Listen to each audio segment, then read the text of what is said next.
I am ready. All right, great. So welcome everyone to the CUNY Set Theory Seminar. Thanks everyone for being here.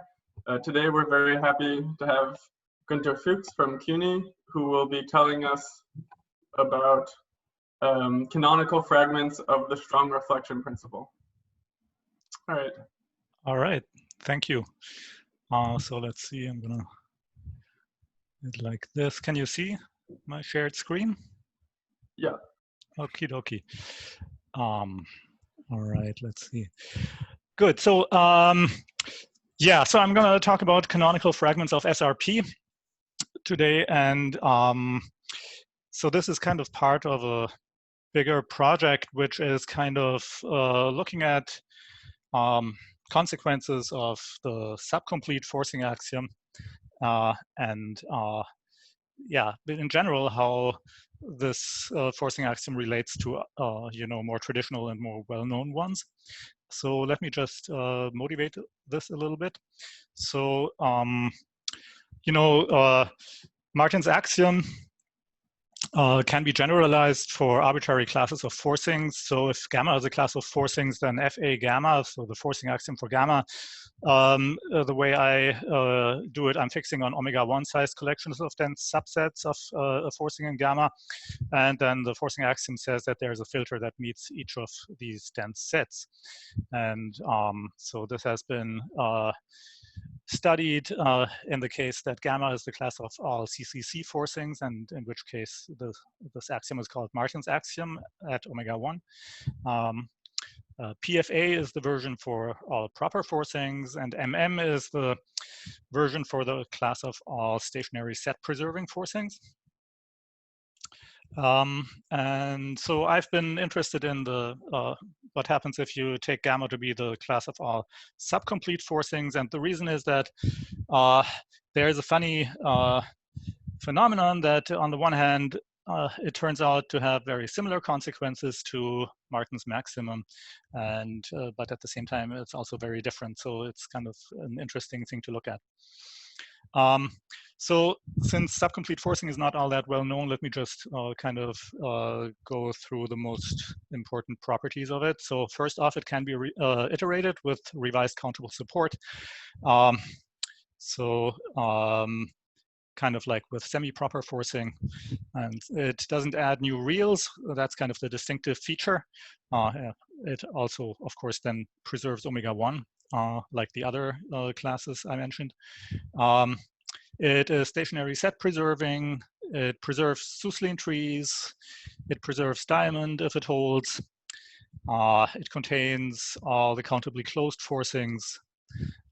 It doesn't contain an interesting CCC forcing. So this is one indication that this class is very different from the previously mentioned ones, right? For Martin's axiom, you were only looking at CCC forcings.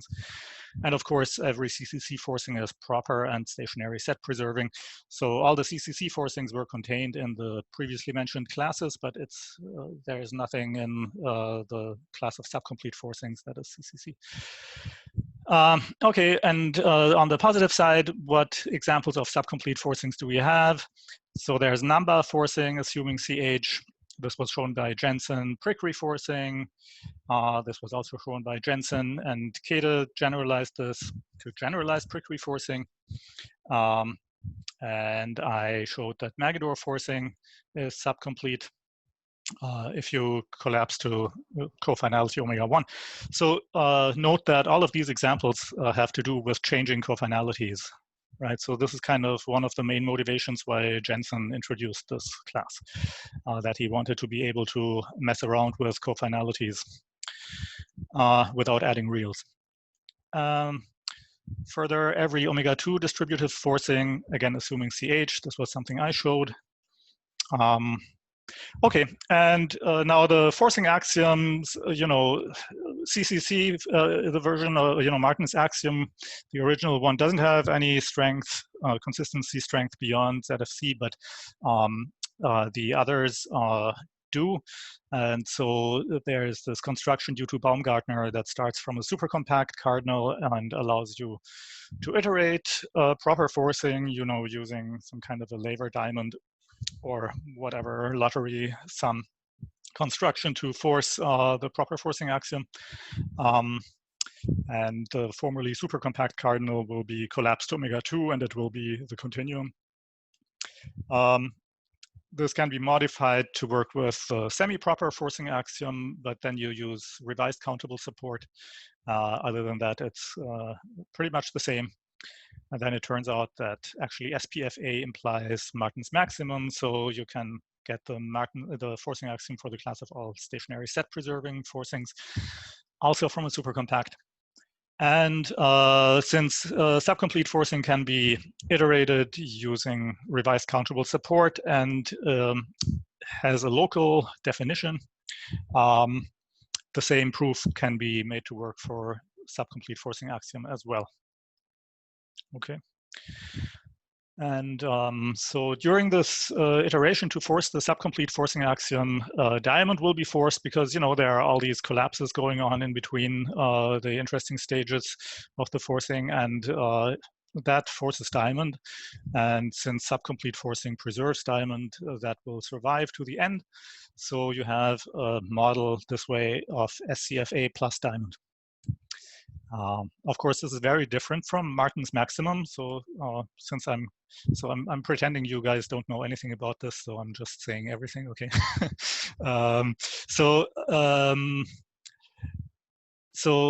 I'll summarize the consequences of MM and how they relate to consequences from of the subcomplete forcing axiom. So in a way, on the one hand, like I said in the beginning, MM looks very different from SCFA.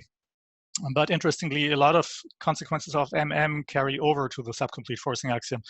So there are consequences on stationary reflection of sets of ordinals that carry over, failure of square principles. And also, so this is not a consequence of SCFA, but another forcing axiom for subcomplete forcing. It's not the traditional one, but you can get something like well orders of the reals, or even well orders of the power set of omega-1 from certain forcing principles for subcomplete forcing. And so if you're familiar with Martin's maximum a little bit, you probably are familiar with the strong reflection principle. And so the strong reflection principle is a kind of a combinatorial principle that follows from Martin's maximum and can be used as a filter, so to speak. It has in turn a lot of the consequences of Martin's maximum. So you can kind of reduce a lot of the famous consequences of MM to actually just SRP. And so one of the things that I didn't know for a long time was how to find a version of the strong reflection principle that kind of relates to SCFA like the original principle relates to MM. Okay, so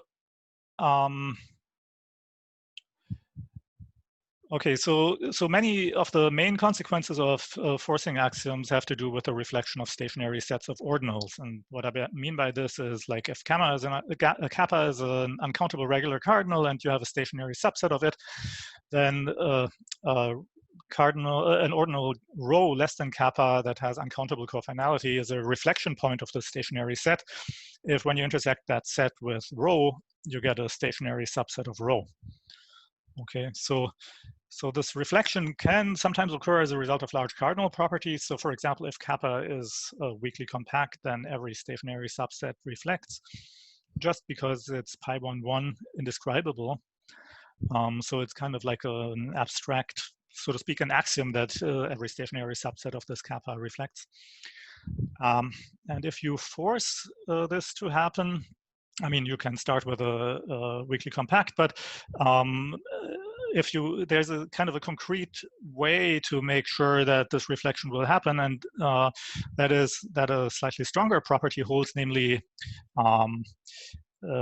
something like Friedman's principle, which is defined below. So if kappa is an uncountable regular cardinal, I'll write S kappa omega for the set of ordinals less than kappa that have countable cofinality. And then Friedman's problem at kappa says, I mean, originally it asked, but now it just postulates that every stationary subset of S kappa omega, so every stationary set in kappa consisting of countably cofinal ordinals, contains a closed set of order type omega-1. Okay, so like an increasing continuous chain of ordinals that has length omega-1. And of course, if you take the supremum of this closed set, then you get something that has uncountable cofinality because the order type of that set is omega-1. And hence, if you intersect S with the supremum, you get a stationary set. I mean, you even get a set that contains a club, right? So this is a stronger property than just being stationary. So, so this is one reason. So if you have this property, Friedman's property at kappa, or Friedman's problem at kappa, then every stationary subset of S kappa omega reflects. Okay, and so something I will be interested in is a generalization of stationarity, and then also generalization of this kind of reflection. So if you focus on sets of countable sets, then you can kind of give a very natural definition of this generalization of stationarity. Namely, if Z is any set, I'll write, you know, square brackets Z to the omega for the collection of all countable subsets of the set. And then I'll say that a set S contained in this is stationary if whenever you take a function from, you know, a finitary function from Z to Z, so from finite Z tuples to tuples of Z to Z, there is a set in the stationary set that is closed under this function. So when I apply F to any finite tuple in X, then I still stay in X. Okay, so this is, you know, if you think about stationary subsets of omega-1, you can characterize them in this way as well. So this is kind of abstracting from that. And one nice thing about this definition is that you can think of it in a model theoretic way somehow. So, like this function f could be coding a set of Skolem functions for some structure that lives on Z, some structure of a countable language that lives on Z. So equivalently, you could say that the set S is stationary if no matter, for every structure with universe Z of a countable language, you can essentially find an elementary submodel of this structure whose universe is in the stationary set. Okay, so this is kind of the way this stationarity is often used. Okay, so you can now generalize the concept of stationary reflection to this generalized stationarity. For example, there's something called the weak reflection principle, but I will be more interested in generalizing this Friedman's problem. And so for Friedman's problem, there are kind of two ingredients that we still need to generalize. One is this S kappa omega, like if you go back to Friedman's problem here, right? So, so it says that every stationary subset of S kappa omega contains a closed set of order type omega-1. So the question is, when you generalize this, what should play the role of S kappa omega and what should play the role of a closed set of order type omega-1? So the first thing, well, I mean, both of them are, well, okay, one of them is easy to generalize, so let's start with that one. So, so I'm moving towards defining the strong reflection principle, which I view kind of as a version of Friedman's problem, okay? So, so the replacement for a closed set of order type, of some given order type, is like this.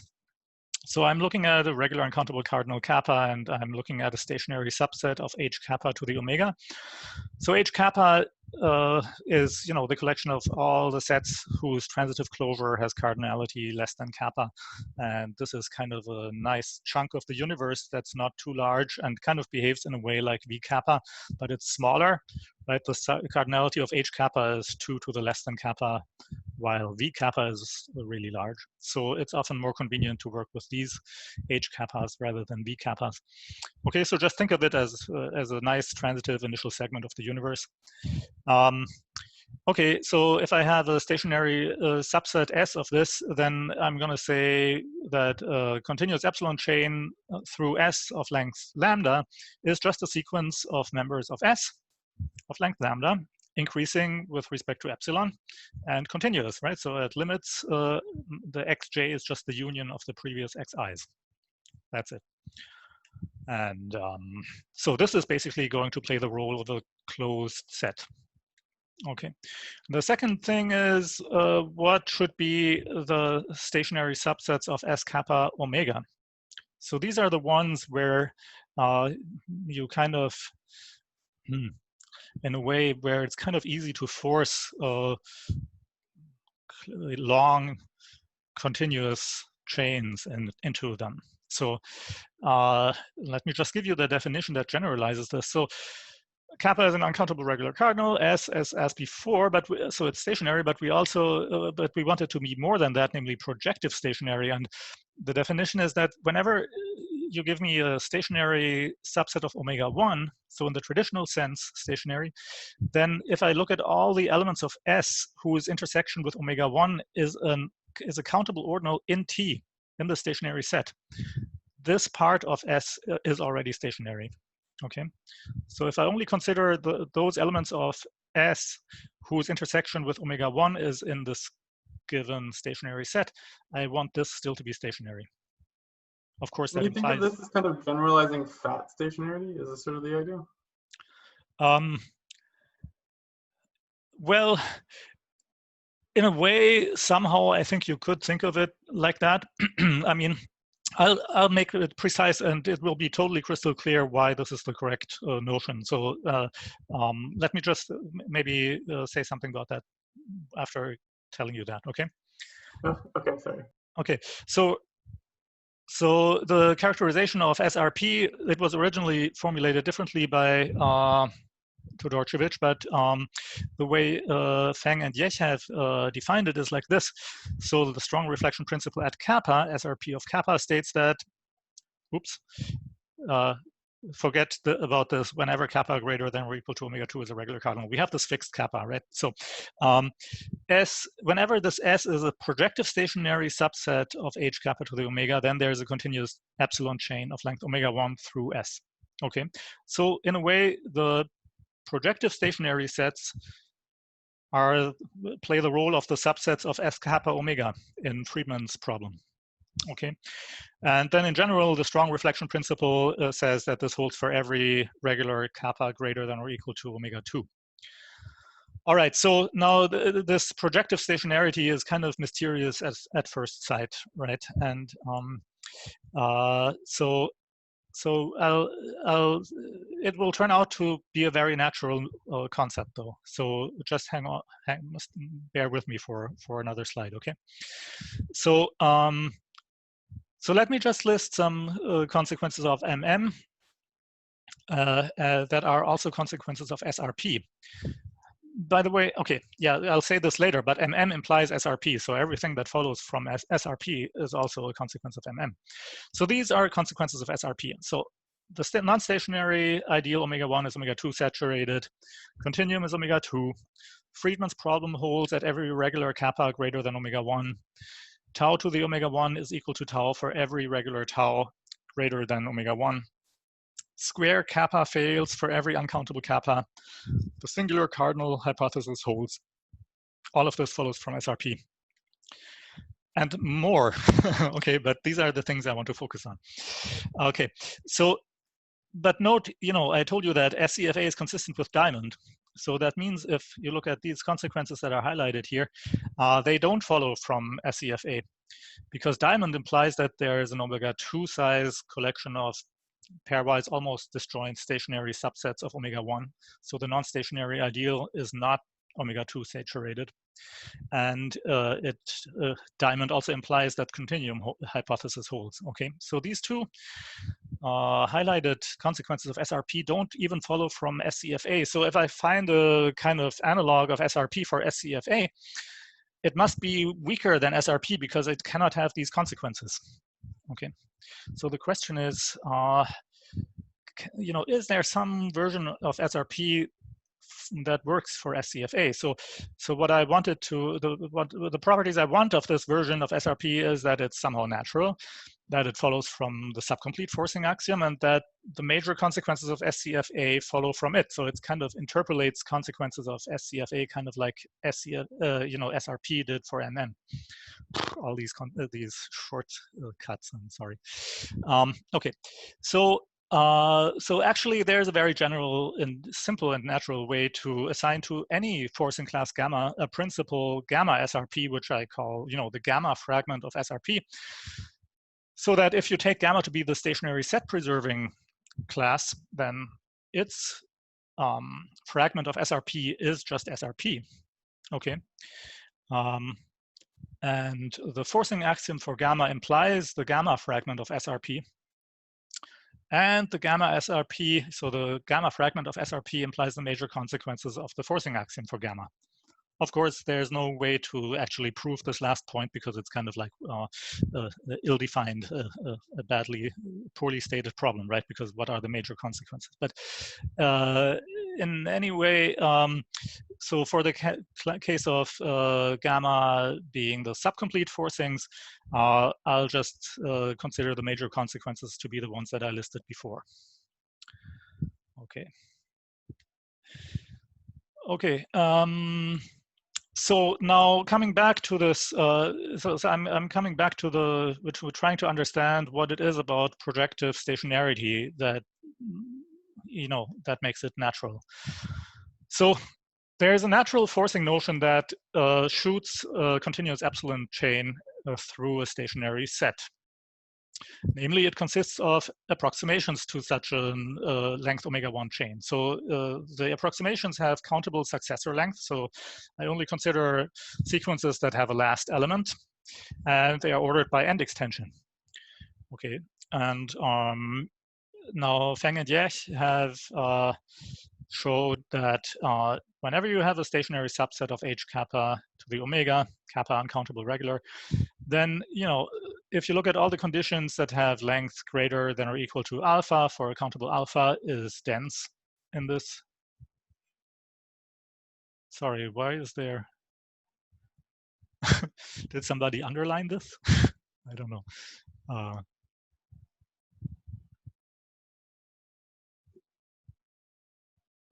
So I don't know why. Okay, good. All right, I don't know what that was. Maybe somebody else can draw on my slides. I don't know. All right, so the second thing is whenever you have an element of H kappa, you can put it into some condition. Okay, so the set of conditions such that A belongs to some element in the sequence of that condition is dense. And moreover, it is countably distributive, the whole forcing. Okay, and now the point is the following. A subset of H kappa to the omega is projective stationary if and only if this forcing, this canonical forcing to shoot an omega-1 chain through S preserves stationary subsets of omega-1. Okay, so this is the point why projective stationarity is what we need in the SRP. So, so that means, if you just think about it backwards now, you could define the strong reflection principle as follows. You just say, whenever kappa is a regular cardinal greater than omega-1, S is a stationary subset of H kappa to the omega, and the forcing PS that is stationary set preserving, then this S already contains an epsilon chain, a continuous epsilon chain of length omega-1. Okay, so so this means now that it makes sense to generalize the SRP in the following way. So first, if you have any forcing class gamma and a stationary subset of H kappa, consisting of countable subsets of H kappa, kappa greater than or equal to omega-2 being regular, then you say it's gamma projective stationary if and only if the forcing to shoot a club through it or an omega-1 chain through it is in gamma. Okay, so this generalizes the definition of projective stationarity to gamma, where gamma is an arbitrary forcing class. Okay, and so then you can generalize SRP in the obvious way, right? So you just say, if gamma is a forcing class, kappa greater than or equal to omega-1 is regular. Actually, I will usually want it to be greater than omega-1. Then I'll say that the gamma fragment of SRP at kappa says that whenever you have a gamma projective stationary subset of H kappa consisting of countable sets, then it contains a continuous epsilon chain of length omega-1. And the gamma fragment of SRP just says that this holds for every kappa at least omega-1. That's regular. Okay. So this is something you can define and hope that it's a reasonable definition. And so in a way, maybe answering Corey's question, so in a way, this projective stationarity is maybe similar to fat stationary in the sense that fat stationarity allows you to shoot clubs with nice forcing. In this case, projective stationarity allows you to shoot omega-1 chains with stationary set preserving forcing. And in generalizing it, gamma projective stationarity lets you shoot an omega-1 chain through the set that by a forcing that is in gamma. All right. All right. So then if you look at it, the stationary set preserving fragment of SRP is just the original SRP by definition, and also kind of obviously the forcing axiom for gamma implies gamma SRP because if you have your gamma projective stationary set, then the forcing to shoot an omega-1 chain through it is in gamma. So you can now take your sequence of omega-1 many dense sets to say that every countable ordinal is less than the length of the sequence, right? Now, if you find a generic for this collection of dense sets, then it will correspond to an omega-1 chain that's continuous. So the point is that this forcing is in gamma, okay? All right, so let's look at some examples. Okay, what kinds of gamma could we look at? So let's look at the proper fragment of SRP. So the question is, what are the proper projective stationary sets? Well, it turns out that a set is proper projective stationary if and only if that set already contains a club. The reason is, like, if you could shoot a club through S, an omega-1, if this forcing, allowed you to shoot a club through S, then it can't be that the complement of S is stationary, because that would mean you would kill the stationarity of the complement of S, but proper forcings preserve stationary sets consisting of countable sets, right? That's the definition of, or a definition of properness.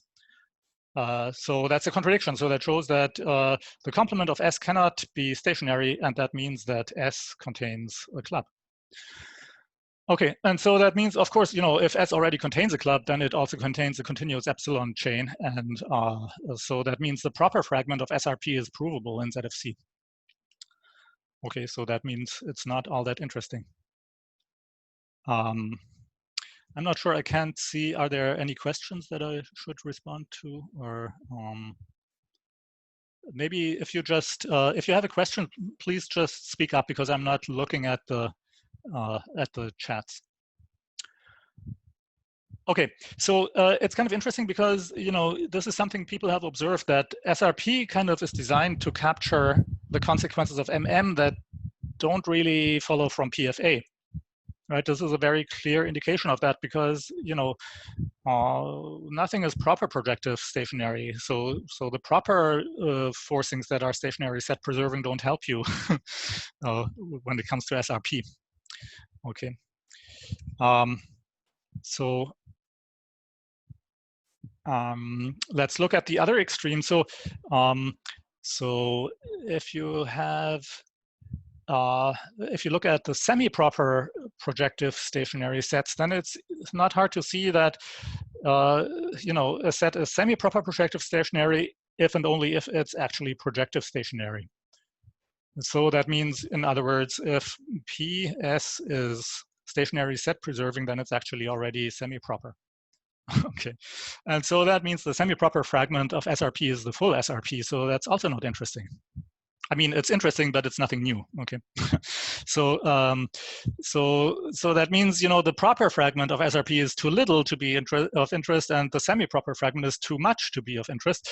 And so it will turn out that the subcomplete fragment is just right. Okay, so that's what Goldilocks would have chosen.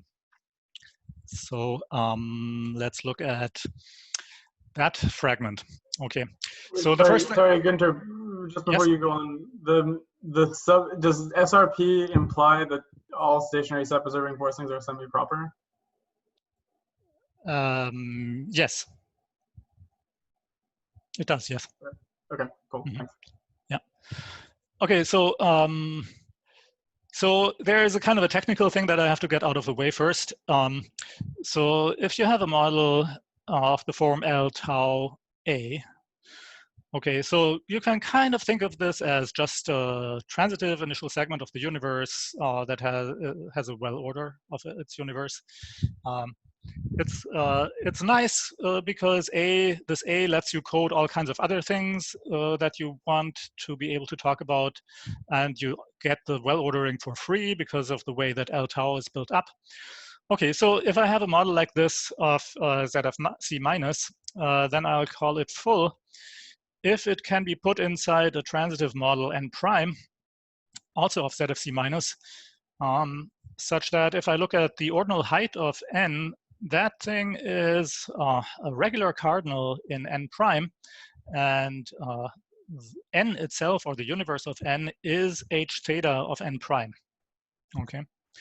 And if you have a well-founded model of Z of C minus that's not necessarily transitive, then I'll say that that is full if its transitive isomorph is full, right? So the transitive isomorph may turn out to be of the form L tau of A. Okay, so that's the definition. And so you can think of fullness as being kind of like a closure property. It means that I can keep constructing after the ordinals of N are used up until I reach a model of Z of C minus. And that happens before the ordinal height of N is revealed to be countable, for example, or is collapsed at all. Usually this N that we're talking about is going to be countable. So at some point, you know that it is a countable thing, but it may not be revealed if you just construct with an L starting from N. Okay, so it's just like a nice closure property of N. Actually, in this talk, you won't really see why fullness is necessary. But anyway, so now I want to define a kind of natural property, I think, of a set of countable subsets of some H kappa. Namely, such a set S is spread out if the following holds. So for all sufficiently large theta, whenever I have an N and an X such that this H theta is contained in N, and N is of the form L tau super A, and it's the model of Z of C minus, and its ordinal height is greater than theta, and we have that S is an element of X. Sorry, this A here, you can ignore it. That's left over from something that I did before. Okay, so the stationary set itself should be an element of X, and X is an elementary substructure of N. X is countable, and this N restricted to X is full. Okay, so think of this as just, you have this kind of large structure N. It's an initial segment of the universe containing sufficiently much information, and you take a countable elementary substructure of it that is full. Okay, so that has this nice closure property. Then you can find a Y, which is also an elementary substructure of N, such that when I look at the restriction of N to X and to Y, these are isomorphic as structures of this language. Yeah, of the language of which just is the language of L of A. Yeah, and this Y intersect with H kappa is an S. Okay, so just in very short, it kind of means that typically, if I take an arbitrary elementary substructure of some sufficiently large initial segment of the universe, there's an isomorphic copy of it whose initial segment up to h kappa is in S. So I can bend around, isomorphically move around this arbitrarily given, kind of nicely closed elementary substructure. I can move it around to get into S. That's what spread out means. Okay, so I think this is an awesome property, and like it's kind of a natural property. As a remark, you can insist that the isomorphism between n restricted to x and n restricted to y fixes any desired element. And the reason for this is that essentially, if you start out with L tau a, you can modify a to a prime a tiny bit to make any particular things that you are interested in definable. And then, of course, any isomorphism has to fix those definable things. Okay, so that's why implicitly in this definition also gives you that you can, there's not only one isomorphism, you can get many of them that fix whatever you want to be fixed. All right. All right. So the point, of course, of being spread out is that it captures subcomplete projective stationarity. Okay, so that means the forcing to shoot an omega-1 epsilon chain through S is subcomplete if and only if this S is spread out. Okay, so this is the reason why spread out sets are interesting to me. And of course, everything is taken to be, you have to take it with a grain of salt a little bit. So in this theorem, subcomplete, or the class SC, has to be taken to be the class of infinity subcomplete forcing notions. So this is the simplification of subcompleteness that Corey and I came up with. And one can complicate the definition of spread out to fully spread out. And that would then characterize the original subcomplete projective stationarity. It would just be, I would have to add another line here in the definition. Okay, and that is sometimes useful. Usually it doesn't make a difference. So for most of, so I won't distinguish between these two concepts. Okay, when I say subcomplete, I mean subcomplete or infinity subcomplete, and spread out could mean spread out or fully spread out, unless I say it more precisely. Okay. So all right. So by the way, I should maybe say that in terms of forcing notions, we don't have an example of infinity subcomplete forcing that is not subcomplete. So we don't even know these classes are different. So that's why I'm, so to speak, for this talk, usually it doesn't really make a big difference. Okay, so now the subcomplete fragment of SRP says that every spread out subset of some h kappa to the omega, where kappa greater than omega-1 is regular, contains an epsilon chain continuous one of length omega-1. All right, and so let's play with this notion a little bit. So first off, let me say a few words about this mysterious fullness condition. So it's kind of easy to see that if you take a regular cardinal kappa and you have an n as in the definition that contains h kappa, tau is greater than kappa. So this is just like in the definition. And when you use this definition, usually what you will do is you will put something that you're interested in inside h kappa. You make it belong to your n. So that means I can really choose my tau pretty much as I want. So I can choose it, for example, so that tau is a cardinal in L of A. And if I now take tau prime to be the cardinal successor of tau in L of A, and then I can make n prime be L tau prime of A. Okay. And now the thing is, whenever I take a countable elementary substructure of this n prime, then when I intersect this x prime with L tau, it's got to be full, right? It is an initial segment of something longer that collapses, to an ZFC minus structure of the form L tau A. Okay, right? So I just ensure that that this X is full by making sure that it is an initial segment of a ZFC minus model that thinks that its ordinal height is, that thinks that it is h tau, right? So so since this works whenever x prime is an elementary substructure of n prime, that means that the set of these x's whose intersection with h kappa is as in the definition that I mentioned, it contains a club. Okay, so in a sense, this fullness condition is easily arranged. So there are plenty of full structures. You don't have to worry about there not being enough. Okay, so club many. And you know, if you are, there are club many of something, there it's kind of like there everybody has this property. That's of course not true, but you know what I mean. Okay, so so the next thing that I maybe should say is that if kappa is at most the continuum, and we are in the setting of the definition of spread out, and I have, you know, I have started with this x, I have found this ny, n restricted to x is isomorphic to n restricted to y, then this isomorphism must be the identity of h kappa, because, you know, an isomorphism can't move subsets of omega, but everything in h kappa is coded by a subset of omega. I mean, everything in h2 to the omega is coded that way. And so it must be the identity of h kappa. But now y intersect h kappa got you into S. But y intersect h kappa is equal to x intersect h kappa. Okay, and by the first remark, there is a club of full things. So that means if this S contained in h kappa to the omega is spread out, then it contains a club.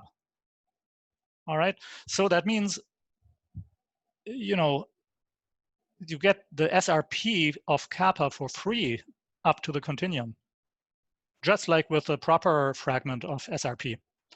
Okay, so if kappa is between omega 2 and 2 to the omega, then the subcomplete fragment of SRP of kappa gives you nothing. Okay, so that's important and or interesting. And yeah, so of course every spread out set is projective stationary because, you know, being spread out means that the forcing to shoot an omega 1 chain through S is subcomplete, but then it's also stationary set preserving. Okay. I don't know, how do you guys feel? Do you want me to, like, it might be instructive to think about this and prove it directly, but I'm not sure. Do you want me to just move on? I have a lot of material, so I'm kind of pressed for time. But if you want, I can illustrate this application, for example. Any feelings about? Gunter, can you just go back to the slide where you defined spread out? No? Sure, yes. I just want to look at it, but yeah. Yeah, here you go.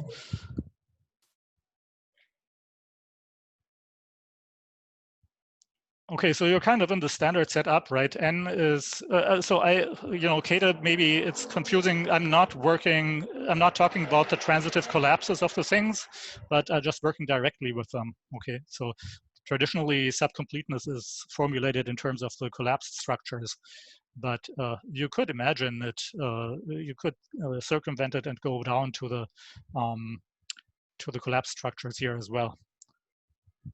You know, since n restricted to x and n restricted to y are isomorphic, that means that their collapses, their transitive collapses, are equal. Yeah, I mean, I like it. It kind of seems like it's saying, like, it looks like those embeddings, like that there could be a lot of, like, it's, I don't know, at least it seems like it's saying that there could be a lot of these embeddings, like that you have subcompleteness, right? Yeah, I mean, it's with subcompleteness, it's like that too, because you can fix any point, right? And so, so there are potentially many. I mean, yeah, but I mean, the point here is the reason why this definition is simpler or substantially simpler than the subcompleteness definition is that the forcing P sub S is countably distributive. So if I didn't know that, then I would have to say that there is a condition in this PS which forces that there is an isomorphism between these NX and this NY. Okay, but since it's countably distributive, this isomorphism already exists in V. So I don't have to talk about what PS forces or doesn't force. Yeah, so this is kind of, this is why this definition becomes kind of simple. Okay, so morally, again, spread out means almost any arbitrary elementary substructure of some sufficiently large initial segment of the universe can be morphed into something whose initial segment is in S. Yeah. Okay. Okay, so since there was no request for me to go over this, I think I'll just move on.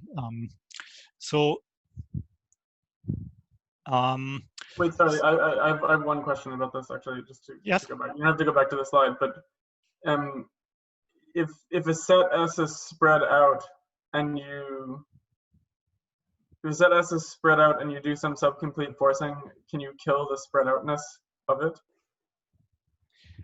That's a very interesting question, and I'm pretty sure you can do that. In fact, it's kind of hard to prove that preservation of being spread out. Same is true of projective stationarity, by the way.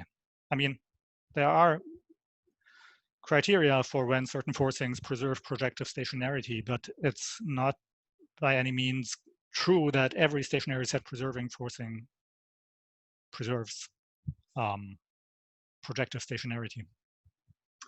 Oh, I see. Oh, I guess if you shoot a club through a spread out, co-spread out set, then maybe you kill the co-spread outness or something?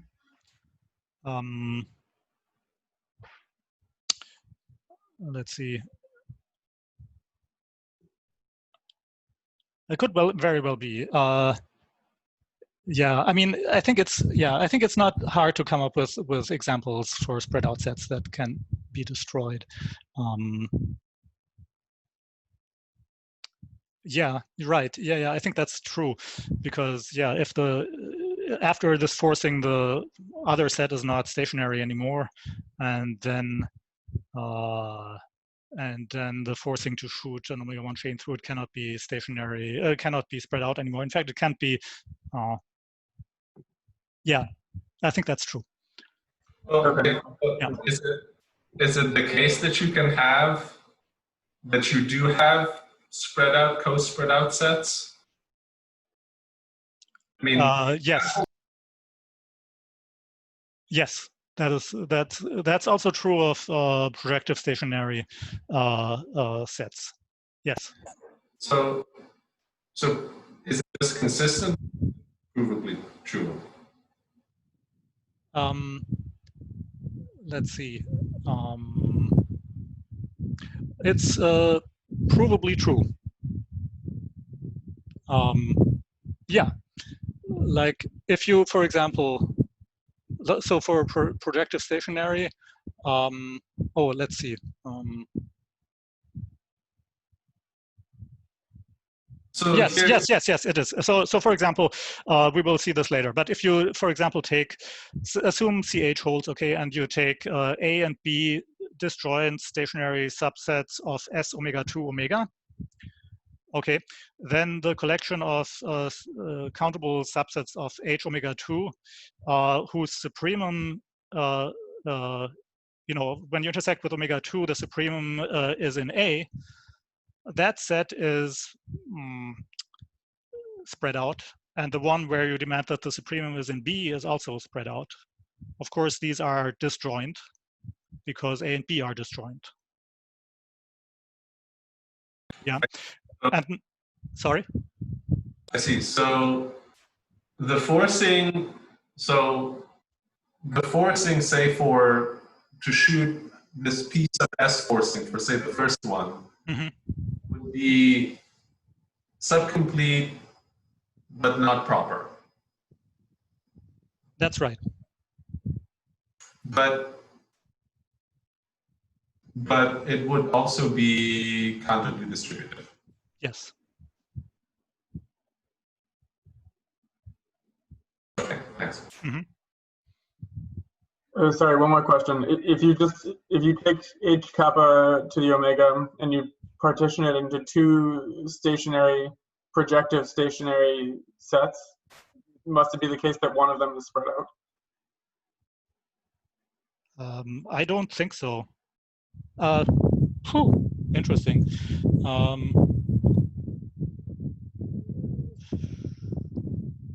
Yeah, I'm not sure about that. I mean,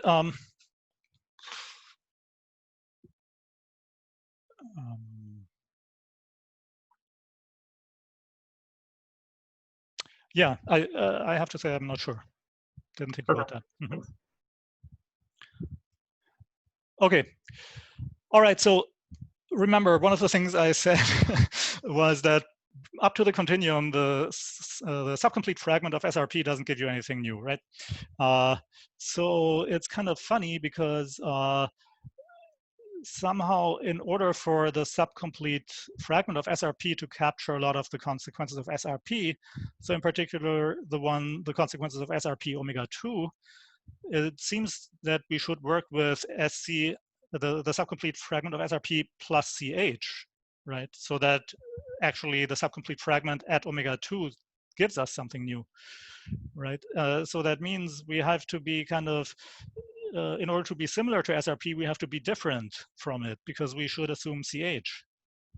Okay, so this is kind of an interesting thing here that I will pick up later again. Okay, so but how similar is actually the subcomplete fragment of SRP to the whole SRP? So we need to know some examples of spread out sets, right? So everything I do about spread out sets relies on this lemma. And this is due to Jensen, but I mean, it's not exactly the way he phrased it. Actually, he omitted an assumption in his lemma, which is needed. That's the first one here, that kappa is greater than 2 to the omega. So it's not exactly his lemma. And there are also some details in the formulation here that give you a little more information. But anyway, it's basically morally Jensen's lemma. So it says, if you have, so bear with me, it's a little tedious, but okay. So if you have regular cardinal above the continuum and theta is very large and h theta is contained in N, which is an L tau A model of set of C minus, and you have, you know, the transitive, the inverse of the Mostovsky collapse is sigma, map from N bar to N. N bar is now transitive, countable and full. And this kappa itself is in the range of sigma, okay?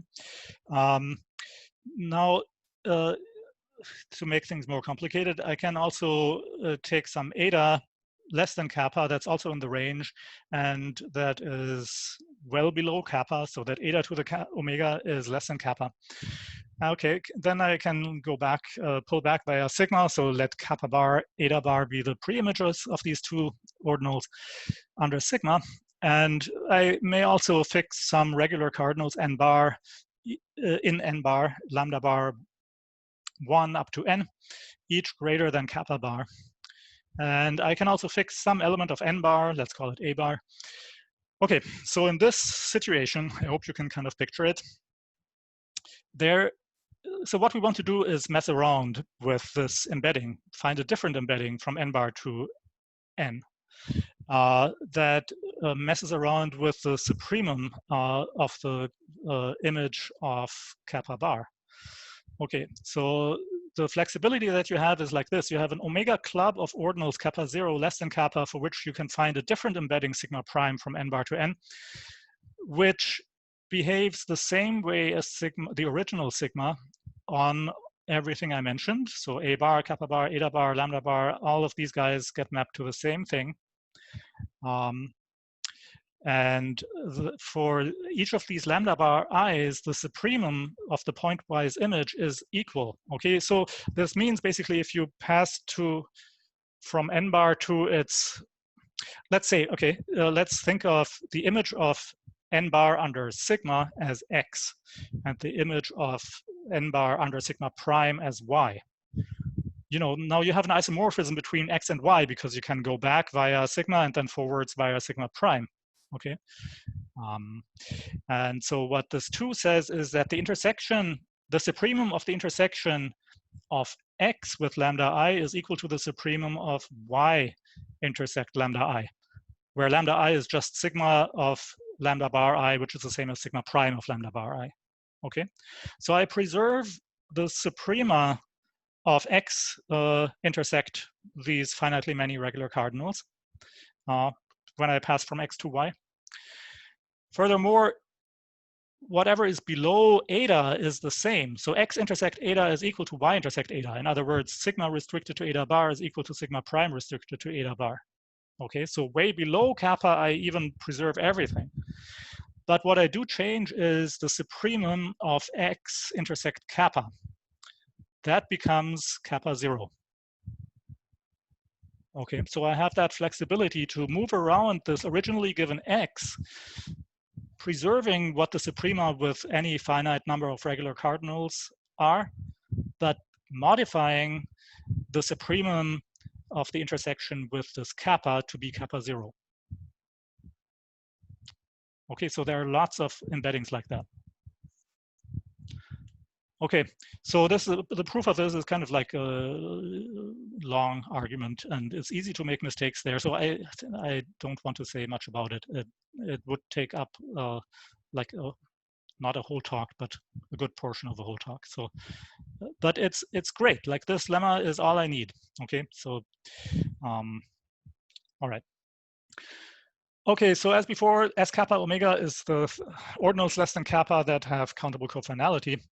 And the first lemma is, so this is actually what I mentioned in response to Miha's question. So if I have a kappa greater than the continuum and B is a stationary subset of S kappa to the omega, then the set of X in H kappa to the omega whose supremum below kappa is in the stationary set is spread out. And the reason is just the previous lemma, right? Like if I imagine, you know, I have this structure, I want to verify it's spread out, right? So I put myself into this world where I have this N, I have this X, which is an elementary substructure of N, and it's full. Now the lemma tells me that I can find a Y which is isomorphic to X, so that the supremum of Y intersect X, you know, can be anything in any omega club.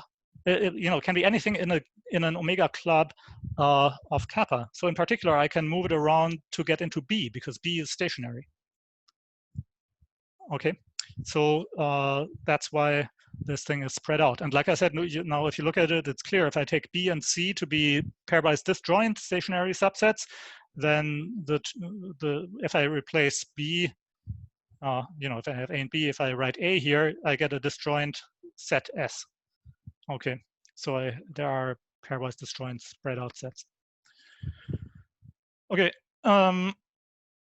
and so this, by the way, is something that has been shown previously for projective stationarity. Okay, so this S is of course also projective stationary, but it's even spread out, is my point. Okay, so in particular, as a corollary, the subcomplete fragment of SRP implies Friedmann's problem at every regular cardinal greater than the continuum, and this implies the failure of square kappa for every cardinal kappa greater than or equal to the continuum. And so the reason is, right, if you shoot an omega 1, I mean, if you have a continuous epsilon chain through this S here, and then you look at the sequence of the suprema of the intersection with kappa, that's going to be, because of the continuity of the sequence, that's going to be, a closed set. And the supremum of the whole sequence is going to have uncountable cofinality.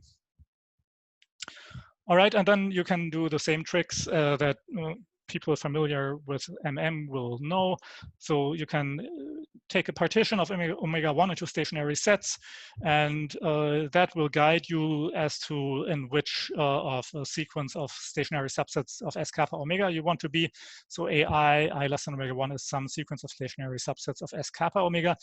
Right, so the set that the spread out set is then all the x's in H kappa to the omega, such that, you know, if you look at X intersect omega 1, it's going to be in one of the stationary sets, DI. Okay, and depending on that, you want the supremum of X intersect kappa to be in AI. Okay, so this is spread out, and this follows immediately from this lemma that I showed, right? I mean, if you're given this X that's full, you just look at, well, what DI is X intersect omega 1 in? All right, so that corresponds to some AI.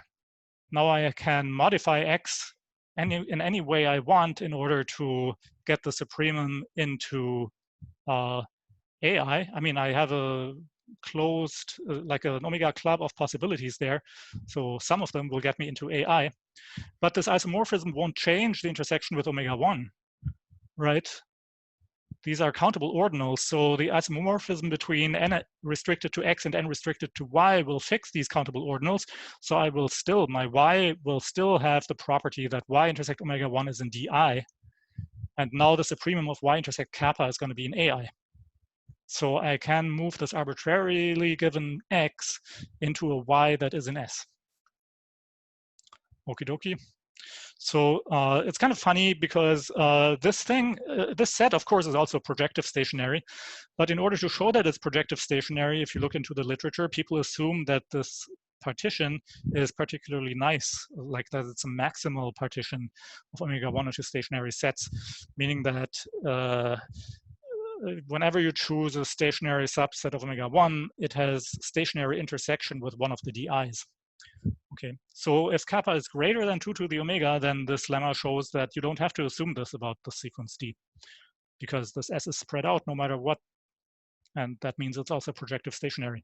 So it's kind of funny, as far as I know, it wasn't known before that these sets are projective stationary, and the proof that they are shows that they're in fact spread out. In terms of applications, it doesn't matter. You can always choose a maximal partition of omega 1 to stationary sets. So anyway, all right. And so now if you look at what this gives you, if you shoot an omega 1 continuous epsilon chain through this S, then you can see that if you take the supremum of the soups of the xi's with kappa, that is going to be an exact reflection point for the sequence AI, which I call T here. And that means that it's a reflection point of each AI, so each of the stationary subsets that are in T. And moreover, the union contains a club. Okay, and when you have that, actually you get as a consequence of that whenever you have a regular kappa above the continuum, that kappa to the omega 1 is kappa. Okay, so this is a standard argument. So maybe I'm not going to say anything more about it. And then once you have all of this, you can also see that the subcomplete fragment of SRP implies the singular cardinal hypothesis. Okay, so that means that the subcomplete fragment does capture the major consequences of SCFA from the beginning. Actually, if you assume CH, right? Because what I said in the beginning is that this holds for every kappa greater than omega 1. Okay, so assuming CH, it works. Otherwise, you get a pretty good chunk of the consequences. Okay, so like as a fun little application, since it's kind of, you can maybe already tell that it's not all that easy to show that sets are spread out. So let me give you another example that I like. So let me make this definition. So if K is a collection of regular cardinals with some supremum delta, and you have a sequence of stationary sets S kappa is stationary in kappa, then this sequence is called mutually stationary if whenever you put a, delta is the supremum of K, yeah? So whenever you put an algebra on delta, then you find an elementary substructure of it. So algebra just means you put you consider a structure of a countable language on delta. Then you can find an elementary submodel of it, so that for every element in the K that's also in this elementary substructure, when you take the supremum of n intersect kappa, that is in S kappa. Okay, so that's mutual stationarity. And Foreman and Magador showed that if you have any set of uncountable regular cardinals K, and you have any sequence of stationary subsets indexed by K consisting of countable ordinals, then it is mutually stationary. And in fact, the witness, this elementary substructure, is going to be countable. So yeah, for every countable structure that you put on the supremum of K, you can find a countable submodel of it, elementary, so that for every regular cardinal in N that's in K, the supremum of N intersect kappa is in S kappa.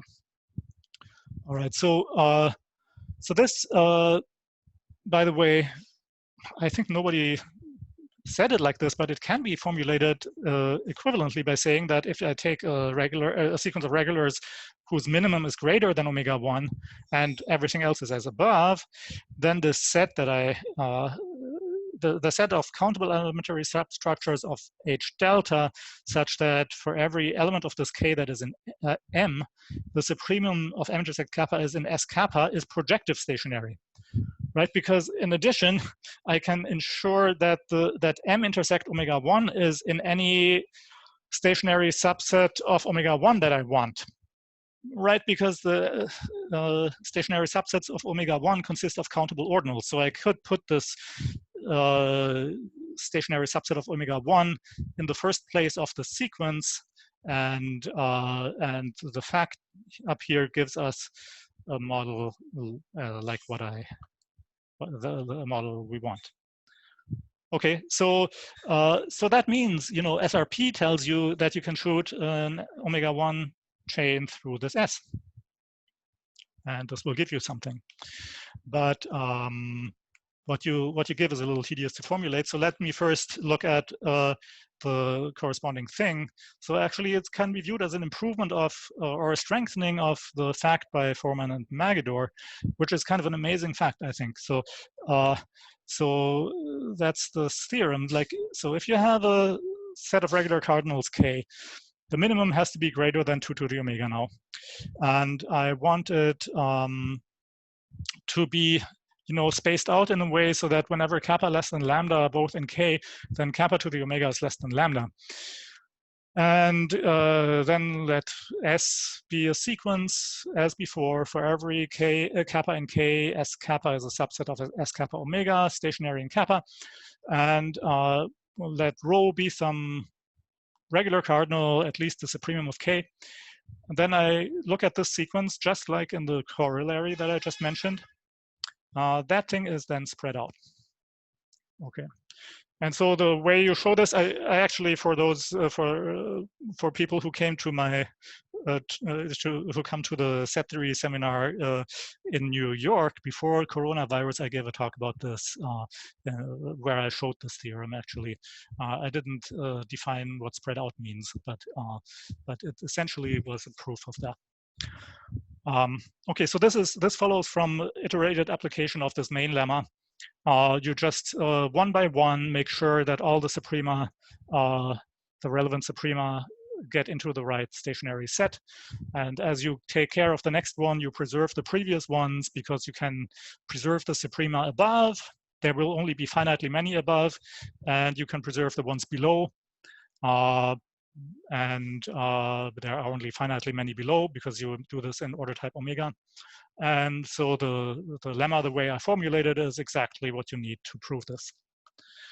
Okay, so so as a corollary of this, you know, if you assume the SC, SRP, and CH, and you take any regular, any set of regular cardinals minimum with a minimum greater than omega 1, which is 2 to the omega, since we assume CH, and you are given any sequence of stationary subsets of S kappa omega, I note that I'm not assuming that these are spaced out as in the previous theorem anymore, because that follows from SC-SRP. And you have a rho as above, then the same set that I wrote down above is spread out. So the improvement to the theorem is that I only have to assume that the minimum of K is greater than omega 1, because that's 2 to the omega. And I don't have to assume that these elements of K are spaced out in the way they were assumed to be in the theorem. Okay, so under SC-SRP plus CH, we get exactly the same version, the same Foreman-Magidor fact. Okay. Okay, and now you can diagonalize this by adding this sequence of pairwise disjoint stationary subsets and so on. And what you end up getting is kind of an interesting property, new combinatorial property, namely the following. So if kappa is a regular cardinal, S is a sequence of stationary subsets of kappa. Then I'm going to say that the exact trace of the sequence is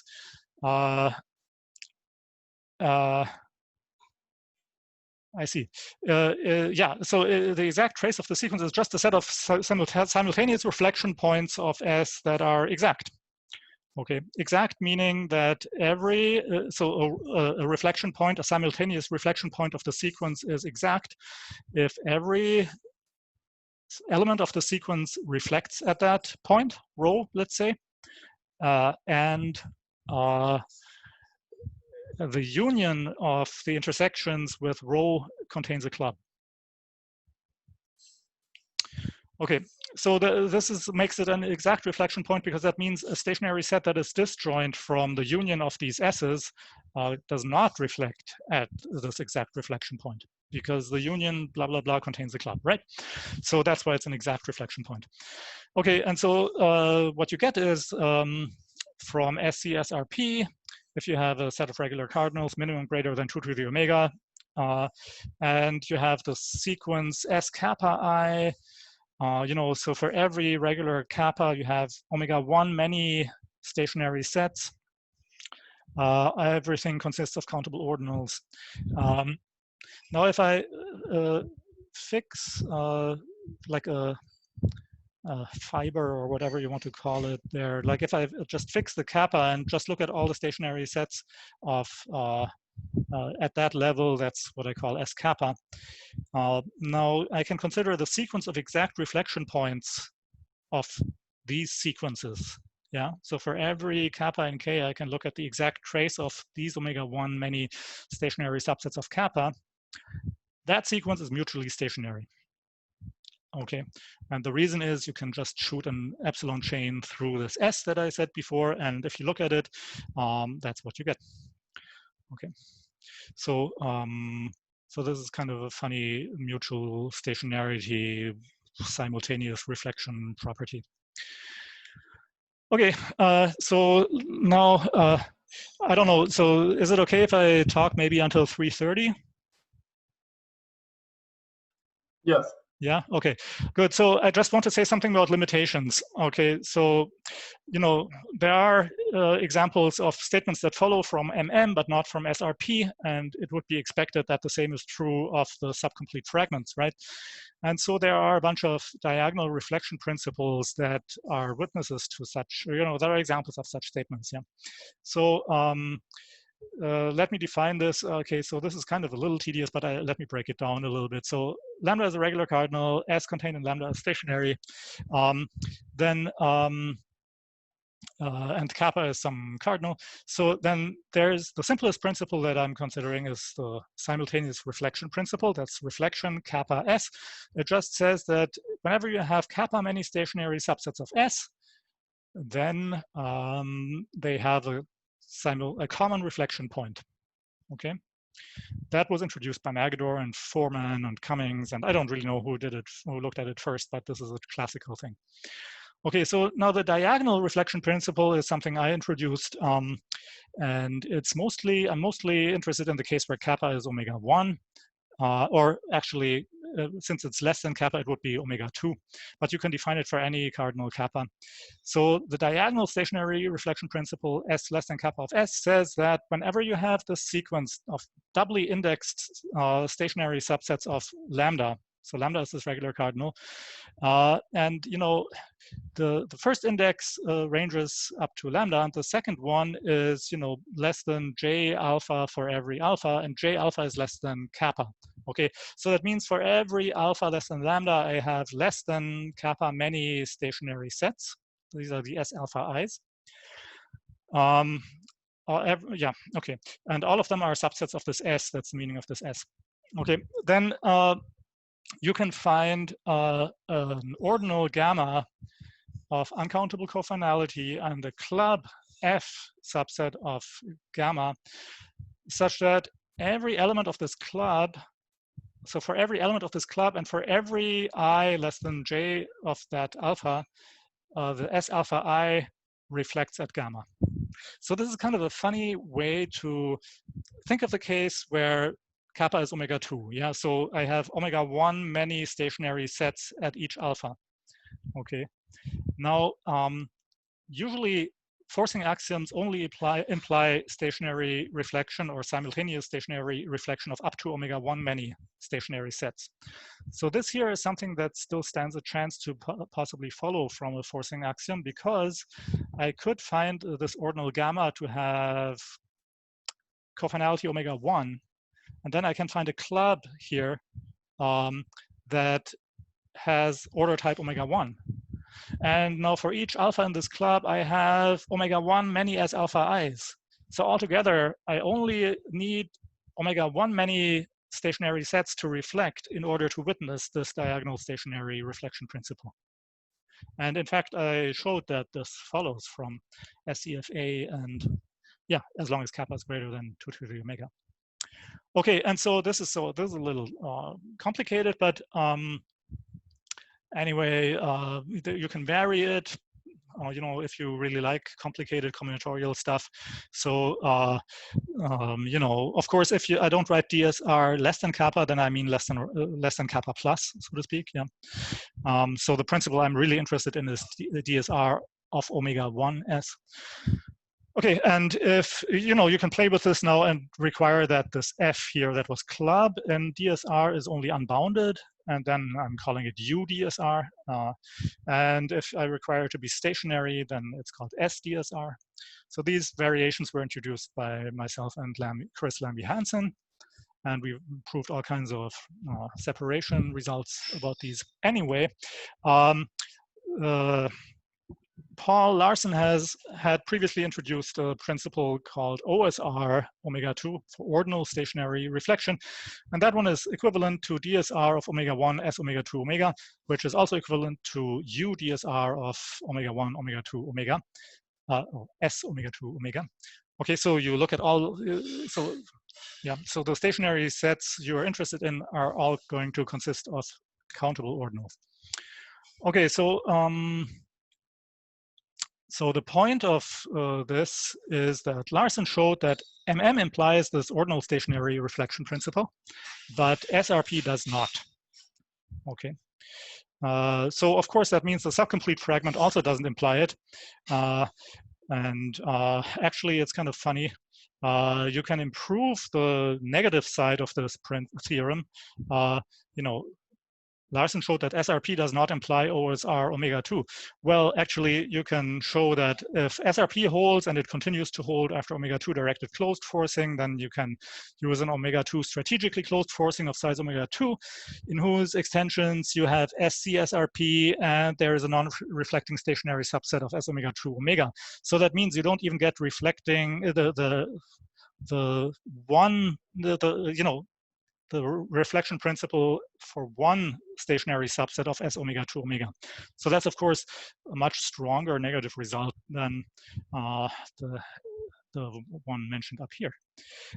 But the funny thing is, you know, actually, you know, I'm not exactly sure how to attribute this, but I think, you know, Sakai made this observation that you can use Sean Cox's methods to show that SCFA plus 2 to the omega equals omega 2 is consistent with this failure of reflection and more. And Corey has worked out this and has some further examples. And I think this is going to probably appear soon. Okay, good. So, right, so what that means now, in a way that's bad, because, you know, Larsen showed that MM implies OSR omega 2, but SRP does not. So that separates MM from SRP, right? But it does not separate SCFA from SC-SRP, because, okay, SC-SRP does not imply OSR omega 2. I mean, SC-SRP does not even imply the reflection 1 principle for S omega 2 omega. But SCFA doesn't do that either. So this doesn't separate them. You see what I'm saying?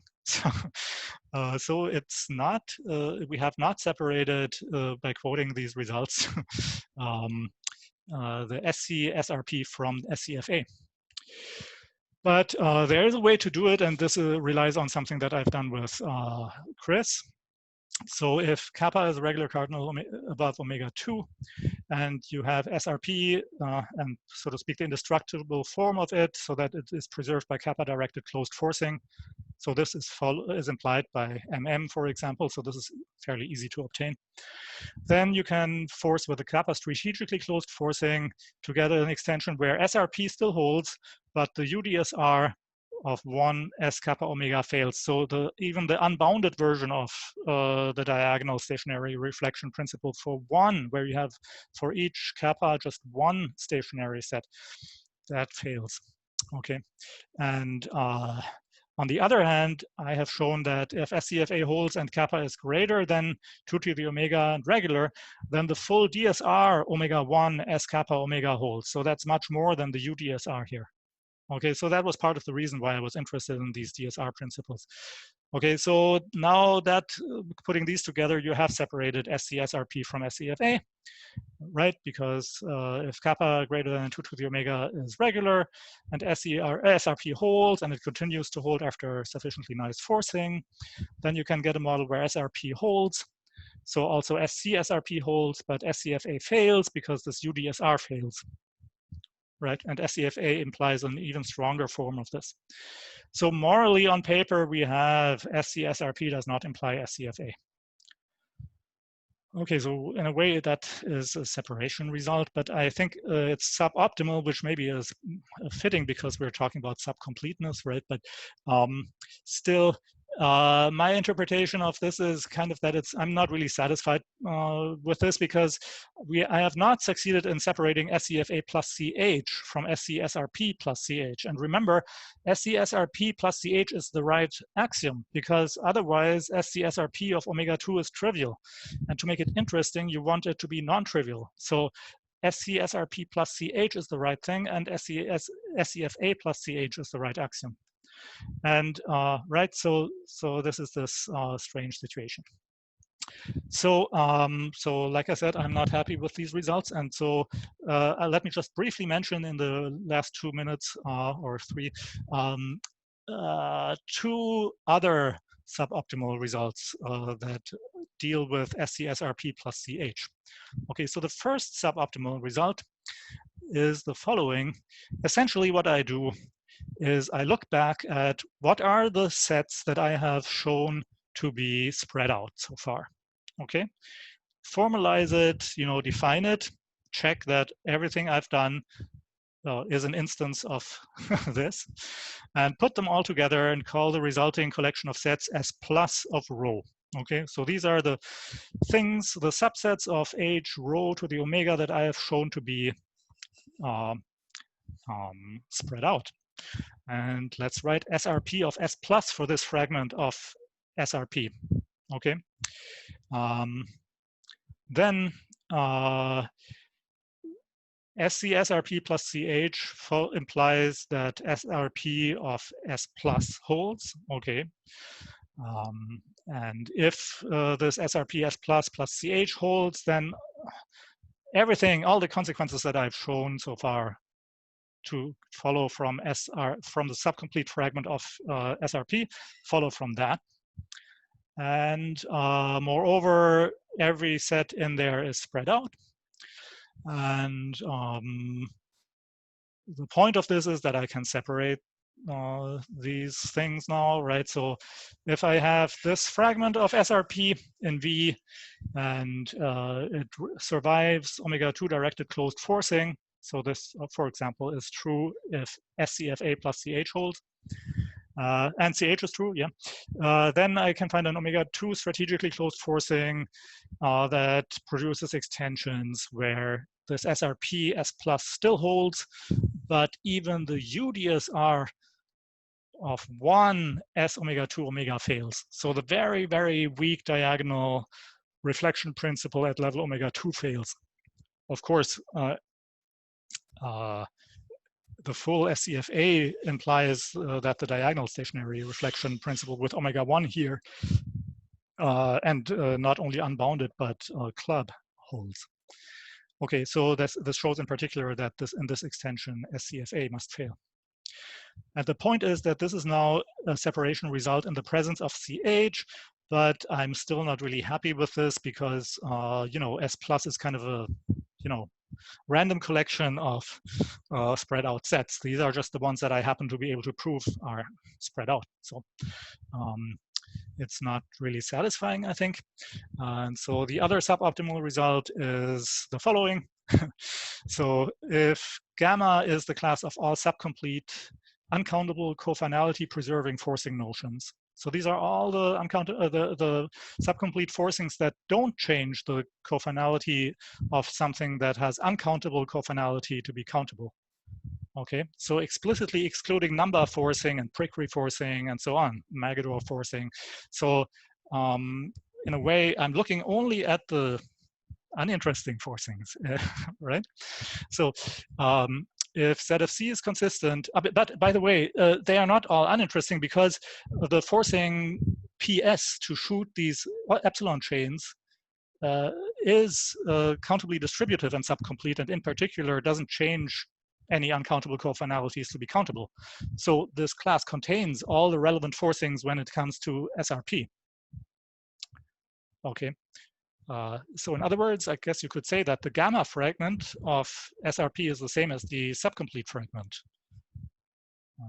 Okay, so now if ZFC is consistent with the forcing axiom for this class, and I'm talking here about the omega 2 fragment of this forcing axiom. Okay, so this is something maybe I want to explain it in detail, but you can think of it as being the restriction of the forcing axiom for forcings in gamma of size omega 1, omega 2. Okay, up to omega 1, up to omega 2. Then ZFC is consistent with the conjunction of the following. So CH, the forcing axiom for gamma at omega 2, the subcomplete fragment of SRP of omega 2, okay, but not the subcomplete forcing axiom fragment omega 2. I mean, yeah, so SCFA of omega 2 fails. So this is kind of like, I think this is the nicer result of the two that I'm mentioning, but it's still kind of suboptimal. I mean, okay, so like this shows that at level omega 2, the subcomplete fragment of SRP doesn't imply the corresponding fragment of SCFA. Okay, something is missing there.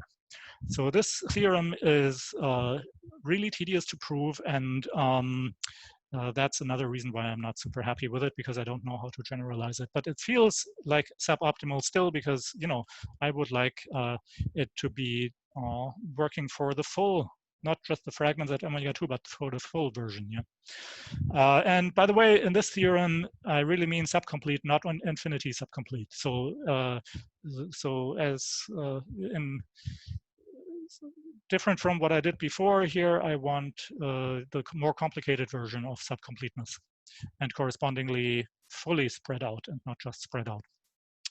All right, so yeah, that's it. Thank you. Let's thank the speaker.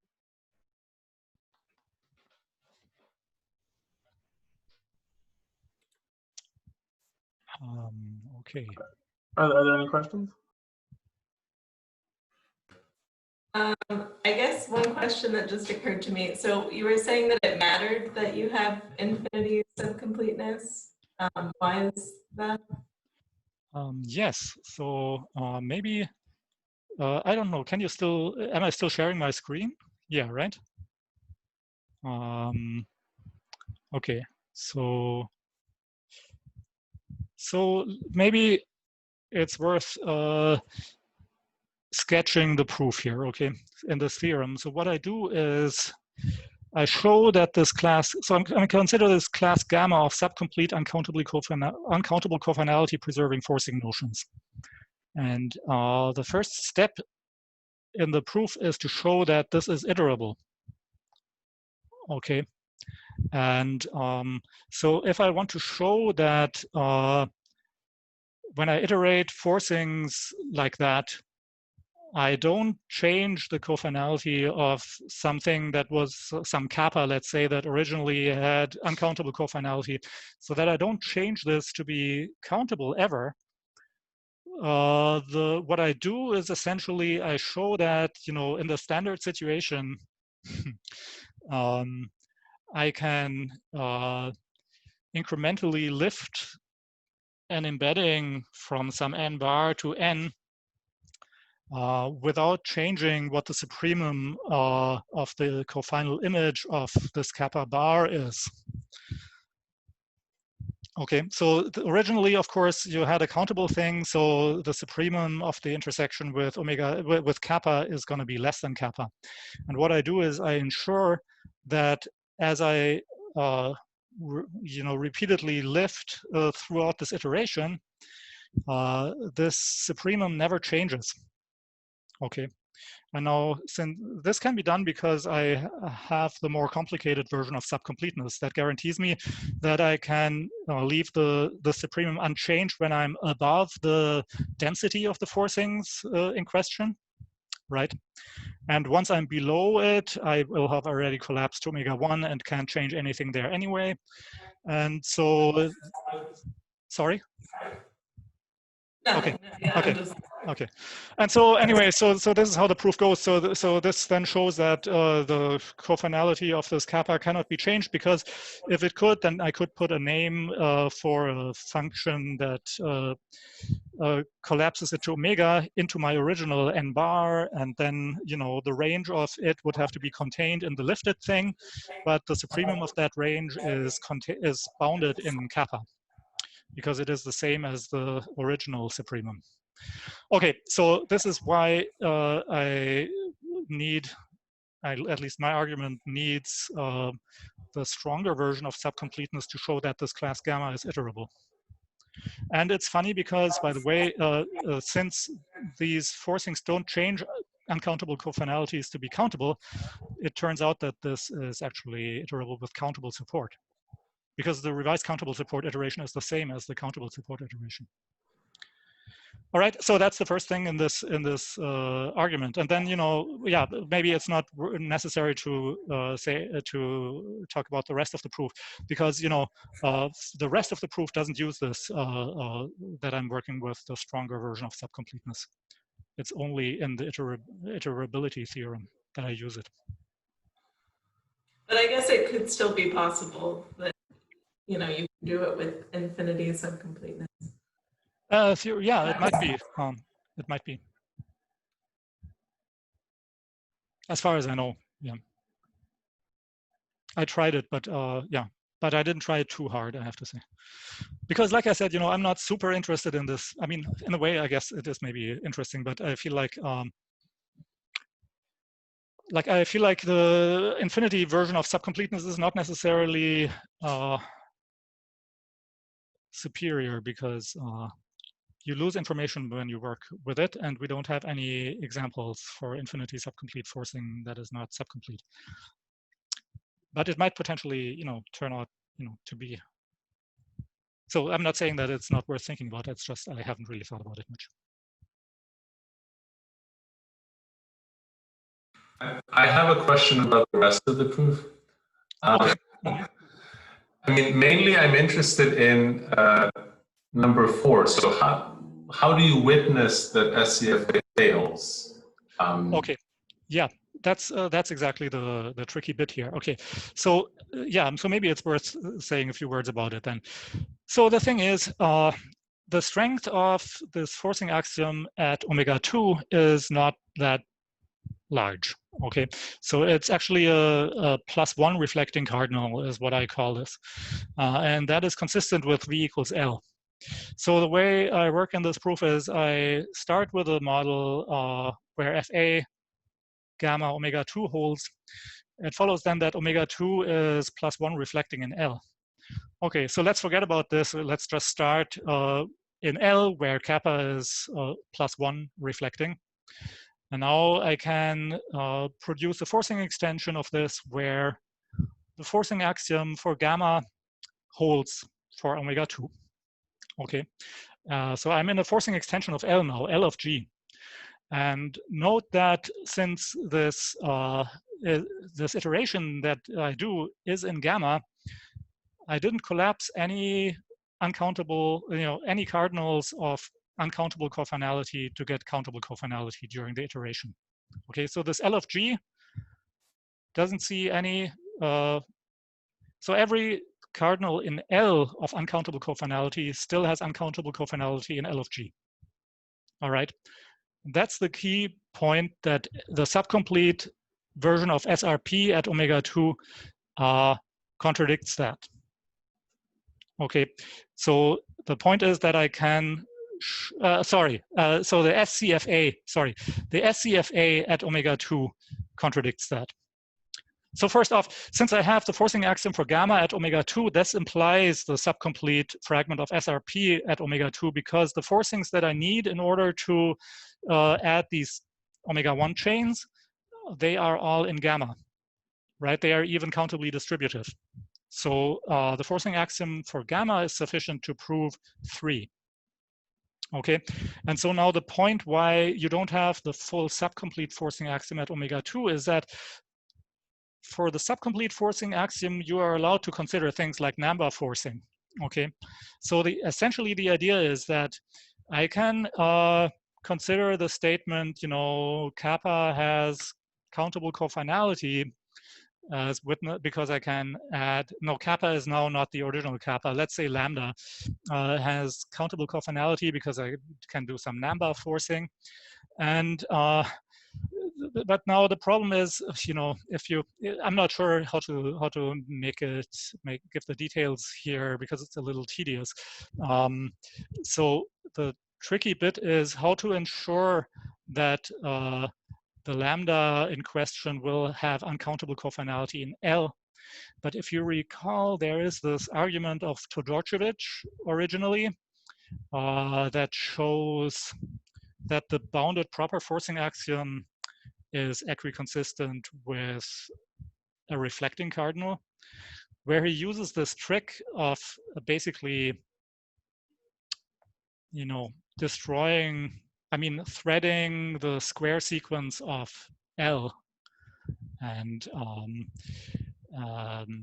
that's kind of what I do here also. So it's a kind of complicated argument that allows me to conclude, like, if SCFA of omega 2 held, then there would have to be a cardinal, an ordinal that is regular and uncountable in L, but that has countable cofinality in L of G. And that's not the case because I'm in a forcing extension of L by a forcing in gamma.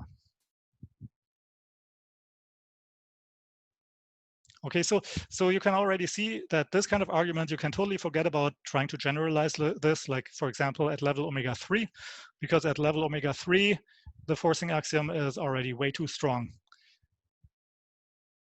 Like, this relies on the, what you use here is that your nice forcing extension of L, where you have a sigma 1 definable global square sequence. All right, thanks. Okay, yeah.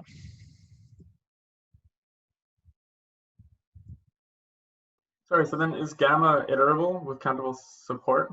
Yes. Okay. Mm-hmm. Yeah, that's kind of the main point in this. And it's kind of funny, like, okay, it seems like a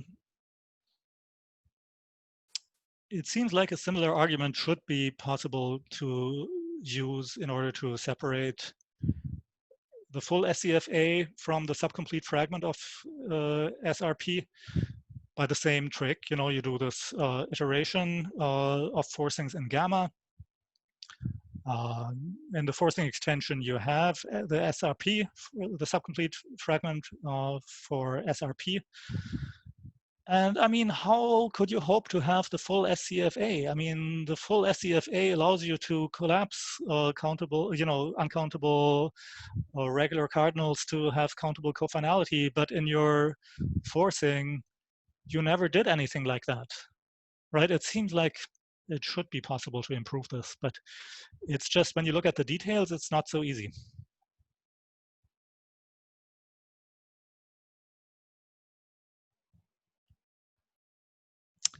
Yeah, so that's the problem. I have more questions, but does anyone else have any more questions before I ask one?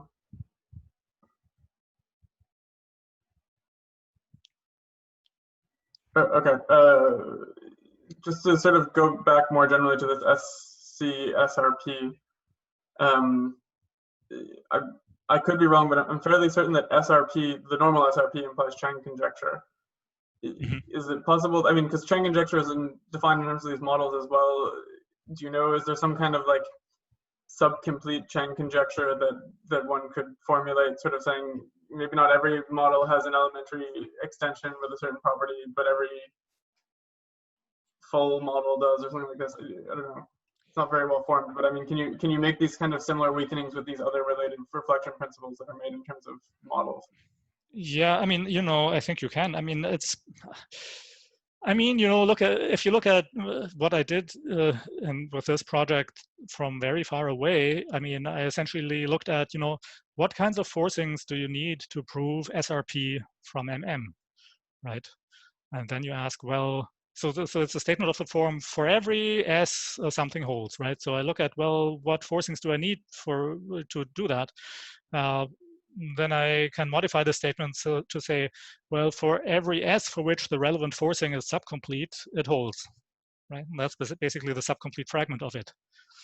And if you think about it that abstractly, you could essentially make the subcomplete fragment of any statement of this form, right? Whenever it's a for all there exists statement, you can say for every forcing, for every object, if the relevant forcing that's used in the usual proof is subcomplete, then the consequence holds. But of course, so the question is if that is interesting in any way. So in a sense, we've seen in this talk 2 examples where it's just not interesting, right? For example, if I look at the proper fragment of SRP, then the relevant forcing is only proper when the statement is trivial, right? So this is something that could happen. But the nice thing is that in a way we have, I mean, this kind of gives you a framework for approaching problems like this. Just look at what are the relevant forcings, characterize when are they subcomplete, or when are they in gamma, whatever the gamma is that you're interested in. And are there interesting instances? Okay, great, thank you. Mm-hmm.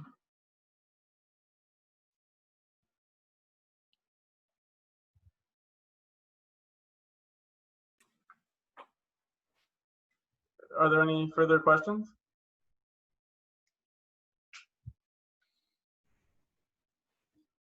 If not, let's thank Gunter again. This was really great. Thank you so much. This is super interesting. Oh, thank you.